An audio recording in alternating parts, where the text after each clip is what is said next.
Hey everybody, welcome to another Moarhammer battle report. A 2500 point battle here against Lizardmen. Here are the lists. I've got the same as I was using before. Orgot's Demon Spew, the Bastard King, he's my general. Got a Great Brace Charm, the Swarmbringer, Moarhammer, level 4, Law of Beasts, don't know why it says wild there. Jagged Dagger, Terrifying Mask of the Brass Cleaver, Talisman of Endurance. I've got Herald of Nurgle, Octopus Prime, level 1, Lord of Nurgle. Greater Locus of Fecundity, a Palanquin of Nurgle and a Greater Gift. I've got 19 Chaos Warriors, the Legion, Mark of Nurgle, Shield, Full Command, Gleaming Pennant. I've got 28 Plague Bearers of Nurgle, the Pus Tide, full command. I've got 10 Gore, the Bloat Goat, with additional hand weapons and Mark of Nurgle. I've got 10 Ungore, Ramrot, with Mark of Nurgle Musician. I've got 10 Ungore, the Rust Herd, Mark of Nurgle. And I've got 3 Beasts of Nurgle, the Slobber Gobblers, 5 Chaos Furies, the Pox Pixies, and 3 Plague Drones of Nurgle, Humbugs, with the Standard Bearer. This is roughly what his list is. I didn't get exactly what it was, but you kind of get the picture. I had a Slan Mage Priest, level 4, BSB, Law of Life, and Harmonic Convergence. I think it's Harmonic Convergence, the one which allows you to re-roll the first failed casting attempt each turn. He had a Saurus Scar Veteran, Skink Priest, level 2 on Law of Heavens, 20 Saurus Warrior, full command, hand weapon, shields, another unit of 20 Saurus Warrior, full command, hand weapon, shields. I had 3 units of 10 Skink Skirmishers, one of which had Javelins, the rest had Blowpipes. 6 Croxagore, 20 Temple Guard full command, 3 Pterodon Riders, Ancient Stegodon with sharpened horns, and 2 Salamander hunting packs. Here's a picture of deployment. Ignore the beastmen in the middle of the field. I was just putting them there to remind myself to actually ambush them when the time came on my first turn. I'll let you know a secret now. They do absolutely bugger all game. My Gore don't turn up at all, and both units of Ungore turn up on my table edge and end up chasing skinks for when they come on at turn 4 or 5 and they do nothing. It was pretty sad. So here you've got my the Plague Drones. Then I've got my Beasts, and behind them is Orgots.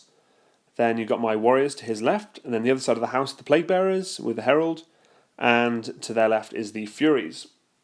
On his side, you've got 10 Skinks there. Behind them, 3 Pterodons. Then to the right are the Salamanders. Then you've got a unit of 10 Saurus Warriors. Then to the right there is a unit of Temple Guard with a Slam and the Scar Veteran. Then behind the house, you've got another unit of 10 Skinks. You can just see the end one there. Then to the right again is another unit of 20 Saurus, and behind that is the Skink Priest. Then to the right is the Ancient Stegodon. That's not a Bastillodon. He was proxying, he didn't have the model, and that should be fine. And you should be fine with it too, unless you're a bad person. And then to the right there's another unit of 10 Skinks, and behind them is the unit of Croxagore. I didn't really have much of a plan for the battle. I was going to push stuff forward. I kind of wanted to get Orgots into the side of the Temple Guard at some point, just so he could take, because I know he'd be really good at taking them out. If not, he could pretty much go into anything and just deal with it.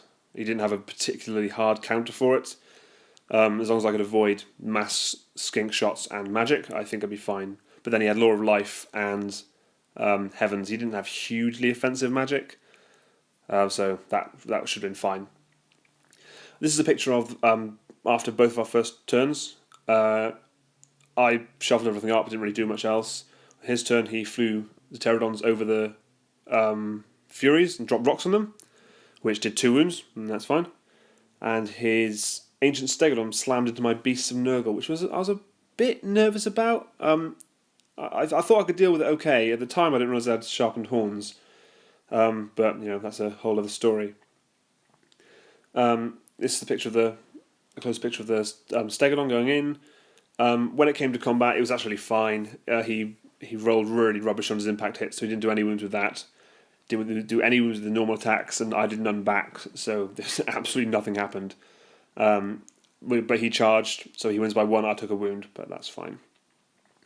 In my turn, I charged my Plague Bearers into that unit of Saurus. My plan was if I could hit them, break them, then I could overrun and hit the Temple Guard, because I was sort of overlapping them there, and then I could just take out the bulk of that flank's hitting power and just tie it up, because I was fairly confident, even though the Temple Guard, that my Plague Bearers could hold them up for long enough for reinforcements to get there. That was the plan. We go into this combat, and I do 5 wounds with everything, all told. and after he attacks back, he kills 1 or 2, maybe. He does it really well. And then I remember the Palanquin has a stomp attack. So my stompy Nurglings jump over and kick a Saurus Warrior to death, which broke his steadfast and caused them to flee, which was fantastic. So they broke from combat, and I overrun into the Temple Guard. They do rally in a minute, but at least they're out of it for a while. Then over here, in his turn, he manages to get a whole bunch of spells off on his Stegodon, including Harmonic Convergence and Flesh to Stone, so he's pretty beefy. He didn't have Throne of Vines off, so it's only a toughness 2 Flesh to Stone, but that's still. I'm wounding him on 6s, but my beasts are relying on their poison largely anyway, so I wasn't too fussed about that. Then I also got Ice Shard Blizzard off. I was rolling like absolute arse for my dispelling, so he just managed to get everything through. Damn slans. In combat, his Temple Guard move over. My Herald ends up with a challenge with his Scar Veteran, and I wound. He fails 1 save, and I get D3 wounds and just take him off, which is great. So I had no idea what equipment he had. I strike first. That was that. And then I just start whittling down the Temple Guard. He starts whittling down me as well. So that was that. There wasn't really anything to it. In my turn, his turn, sorry. His Crocscore also charged my Plague Drones and just annihilated them. I had no chance there. I wasn't expecting them to do that well, to be honest. I was hoping that my high toughness and Mark of Nurgle would help me, but it just didn't. His strength is so high, and he had so many attacks coming at me. I just got vaporized. So I wasn't sure how to deal with him at this point. But hey-ho. Then my warriors go into his Saurus. I get Curse of Anrahir off on him. So he's -2 to hit, which means he's just hitting absolute arse, which is quite nice for me. I also managed to slam Orgot's Demon Spew into the side of his Temple Guard. I should challenge, I have to, and he denies with his slan, so I send his slan to the back, which is fine. And Orgos proceeds to just annihilate half of the unit here. You can see that it's just absolutely decimated a huge chunk of it, alongside with the Plague Bearers. Just really did a good job. And in his turn, he does this. I was so impressed with this. He rolls really crap for his magic face. He rolls like a 3, I think. Maybe he rolls a 5. And he's like, it's a rubbish magic phase. No, that's right, he rolls a 3. And he throws 2 dice at Throne of Vines. And I'm like, well, you can have that, because then whatever you try and cast with your last dice, I will easily dispel it with my 3. He had 5, I had 3. And so that happened. Then he said, okay, I'm going to use my Forbidden Rod, which was horrible. He got like 6 extra dice, took a wound, but he's on life magic anyway. Then he just started casting everything at that unit. He got Flesh to Stone off, and he had Throne of Vines, he got Harmonic Convergence, we got a whole load of stuff off on them. It was horrible, so they were just really buffed up, and even Orgots was like wounding them on 4s with his strength 8 weapons, so it was kind of brutal. Fortunately for me, it made absolutely no difference. Orgots just slammed himself into the slan and just destroyed him, absolutely annihilated him, and was licking his corpse face with his little whip-a-maw and stabbing him in the eye when those Saurus warriors come into the flank. And because I'm no longer in combat with the units that the Plague Bearers are in combat with, Orgots is now in a separate combat. And because he did essentially 2 wounds to the slan, he only had 2 wounds left, and the Saurus have a charge, a flank, and 2 ranks, he wins combat. Which means that I fled. It was really close. He rolled. He didn't catch me, which was one of the saving grace. It was really close. I think he rolled like 1 under me. He still hits the Plague Bearers, but nevertheless, that was close. I'd have a quick sit down after that happened. In the meantime, his Crocsagore slammed into my beasts. Before they struck, my beasts managed to put the last wound on the Ancient Stegodon, which was pretty awesome. Just poisoned it to death, put that 1 poison through, boop, and killed it. And then the Crocs will just annihilate that unit again. So I'm really worried about how I'm actually still going to deal with them. And then my next turn, I turn around with my warriors to face the Croxagore, and I start just casting stuff at them. I just need to buff them as much as possible. His Slan's out of the picture. He's got level 2 left, but I've got magic superiority here. I grow a good magic phase. I get Savage Beast of Horus off. I get Wissen's Wild Form off. I get Pan's Impenetrable Pelt off, and I get the Curse of Anrahir off on his Croxagore.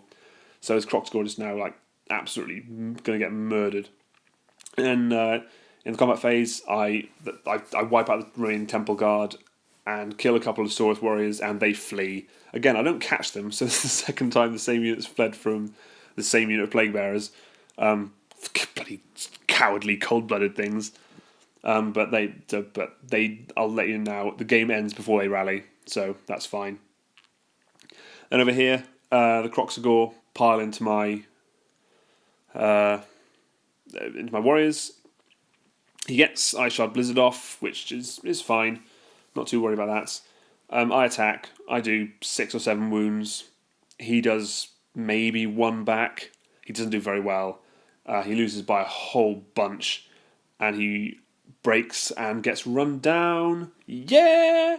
I was quite surprised that my warriors were the one to deal with the Croxagore after they just ran through 2 units of monstrous cavalry and monstrous beasts, and it ends up being the infantry that does them in. Although I did have a whole bunch of spells off, and my I suppose my my Brave Shaman was hitting it like 7 strength 8 attacks or something. It was quite fun. I enjoyed that. I enjoy murdering things to an absurd extent. And there you have it. Here's the end of the game. This is Orgot's rallying, sitting right on the centre of the board. He did shoot at him with 10 skinks, but he didn't do anything. That's fine. So there you go. There's the end of the game. Another fairly convincing victory for the Legions of Chaos. I lost my Plague Drones. I lost my Beasts of Nurgle. I lost my Furies. But that's it. My Gaul didn't turn up, so I guess that counts as them being lost. My own Gaul did turn up, but they didn't get shot or do anything. So I had them. So there's that. Yay! So there you go. That's my 3rd battle report. Hope you enjoyed it. Please leave any comments or criticisms, most likely criticisms, in the comment section. And please feel free to subscribe and follow me on Twitter at morewargames. Thanks very much. Bye!